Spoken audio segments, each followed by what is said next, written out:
Hello everyone, कैसे हैं आप लोग। तो यार मेरी 6-7 दिन से तबीयत ज़्यादा ख़राब चल रही थी, जिस चक्कर में मैं कोई भी वीडियो नहीं डाल पा रहा था।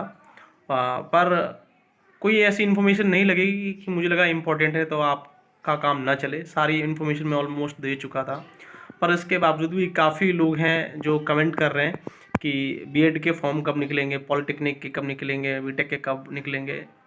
तो यार मैं आपको एक बात क्लियर करना चाहता हूँ, दयालबाग यूनिवर्सिटी में जितने भी फॉर्म निकलते हैं किसी भी कोर्स के हों, केवल आईटीआई को छोड़ के सारे फॉर्म सेम डेट में ही निकलते हैं। ऐसा नहीं है कि बीटेक का आज निकल गया और पॉलिटेक्निक का परसों निकल गया, फिर एमबीए का 4 दिन बाद निकला। ऐसा नहीं होता है दोस्तों, ये आपको बता रहा हूँ, तो बिल्कुल क्लियर हो जाओ। और दूसरी बात ये कि कब निकलेंगे तो आपको बता दूं कि यार अब अप्रैल एंड होने वाली है। 7 से 8 दिन के अंदर जो फॉर्म है वो आ जाएंगे वेबसाइट पे। फॉर्म 7 से 8 दिन के अंदर आ जाएंगे, क्योंकि जो दयालबाग यूनिवर्सिटी की जो वेबसाइट है, जो पीडीएफ है जिसमें पूरी डिटेल मेंशन है, उसमें साफ साफ लिखा है कि जो फॉर्म निकलते हैं वो अप्रैल एंड से मई स्टार्टिंग के बीच में निकलते हैं। तो बस 7 से 8 दिन ही रह गए और आपके जो फॉर्म है 1 मई के आसपास फिल होना शुरू हो जाएंगे। ये बिल्कुल क्लियर बात है, ठीक है। और इसके बाद कुछ लोग कमेंट ये कर रहे हैं कि मेरी इतनी परसेंटेज है, मुझे मैकेनिकल में लेना है, मुझे इलेक्ट्रिकल में लेना है। तो दोस्तों आप लोग डिसाइड नहीं करोगे कि आपको मैकेनिकल मिलेगी इलेक्ट्रिकल मिलेगी। मैं आपको सच बता रहा हूँ, कोई लकी ही होता है जिसको जिसने सोचा कि मेरे को इलेक्ट्रिकल चाहिए इलेक्ट्रिकल मिल गया, जिसको मैकेनिकल चाहिए मैकेनिकल मिल गया, मैकेनिकल मिल गया। उसका भी एक प्रोसीजर होता है, मैं आपको बताता हूँ प्रोसीजर क्या होता है। हम यहाँ पे एग्जांपल लेके चलते हैं पॉलिटेक्निक का या बीटेक का एग्जांपल लेके चलते हैं ठीक है। तो जैसे कि आपने क्या किया, पॉलिटेक्निक का एग्ज़ाम दिया, ठीक।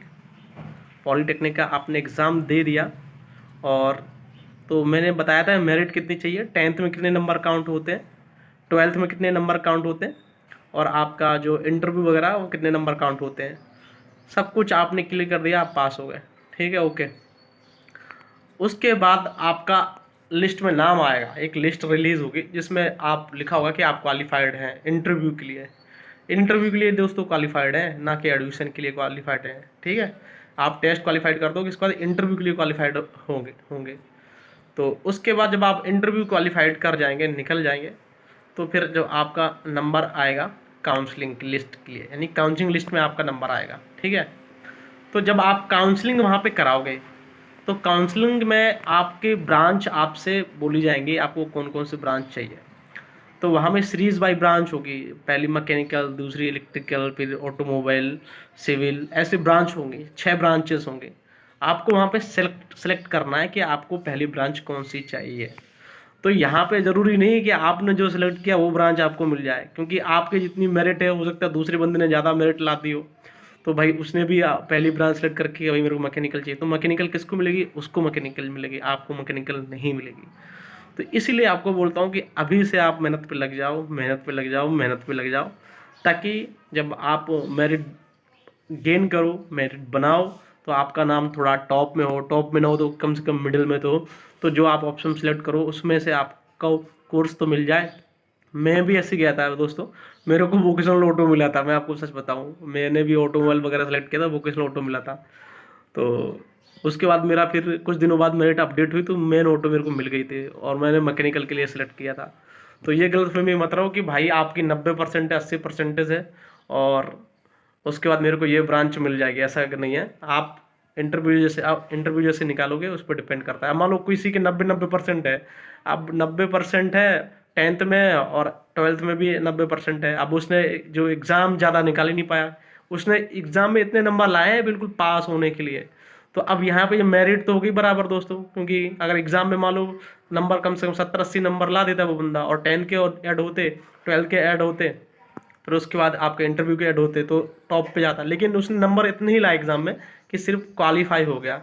तो अब जो मेरिट है 10th 12 की वो तो बराबर हो गया, नीचे आ गया कि नहीं, पर लगेगा मेरी परसेंटेज ज़्यादा है, मेरी तो 90 थी, मेरी 95 थी, ये मैटर नहीं करती।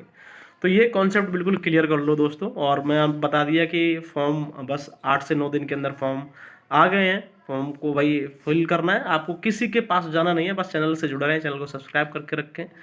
1 रुपया नहीं देना है किसी को, बस किसी को 1 रुपया नहीं देना। मैं फॉर्म फिल करवाऊंगा और मेरी बिल्कुल गारंटी है कोई भी गलती नहीं होगी। बस वीडियो को आप फॉलो करना, कोई बड़ा काम नहीं है, कोई बड़ा टास्क नहीं है फॉर्म फिल करना।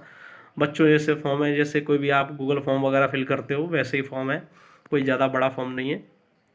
बस एक बात और बताना चाहता हूँ, जब एडमिशन की दोस्तों प्रोसेस चलेगी इस बीच में आपको बहुत सारे दलाल मिलेंगे, और ये बात मैं पुरानी वीडियो में ही बता चुका हूँ। बहुत सारे दलाल मिलेंगे कि 10,000 लगेंगे, 15,000 लगेंगे, 20,000 लगेंगे, मैं आपका एडमिशन करा दूंगा, मैं आपका एडमिशन करा दूंगा।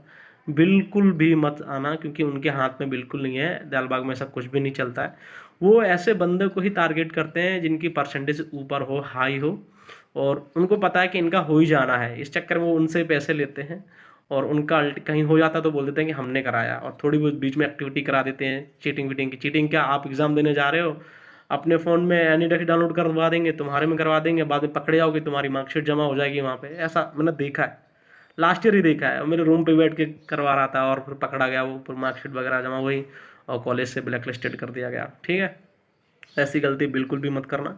कोई भी डाउट हो, किसी भी तरह का डाउट हो, बेखटक मेरे से पूछो, मेरे को जब टाइम मिलेगा मैं रिप्लाई करूंगा। और मैं भी आप दोस्तों चाहता हूँ कि आपका एडमिशन हो जाए दयालबाग यूनिवर्सिटी में, कम फीस में काम हुआ आपका, और आप लोग आगे बढ़े, बस मेरी यही शुभकामनाएं दोस्तों। और मेहनत अभी से करने में लग जाए, क्योंकि बहुत से लोग अभी पढ़ाई नहीं कर रहे होंगे और उनको लगता है एडमिशन हो जाएगा, बाद में रोएंगे बैठ के, सच बता रहा हूँ। जो लोग अभी से प्रिपेयर नहीं कर रहे हैं, प्रिपरेशन नहीं कर रहे हैं, बाद में रोएंगे, फिर बाद में बोलेंगे कि मेरा कुछ नहीं हो तो सर मेरा 3 साल में वोकेशनल कोर्स में हो जाए। और एक बात मैं बताऊंगा कि वोकेशनल कोर्स से दूर ही रहना, क्योंकि वोकेशनल कोर्स का जो ट्रेंड है अभी हमारे यहाँ नहीं है, बाहर है, अदर्स कंट्री में वगैरह वोकेशनल कोर्स बहुत चलते हैं, पर अपने यहाँ वोकेशनल कोर्स कर लो तो पूछते हैं वोकेशनल क्या होता है। तो ये सबसे बड़ी प्रॉब्लम है, तो वोकेशनल कोर्स से अभी आप दूर के रहें, नहीं आपको बाद में परेशानी होनी पड़ेगी। तो मिलते हैं नेक्स्ट वीडियो में, तब तक के लिए जय हिंद, जय भारत, बाय बाय।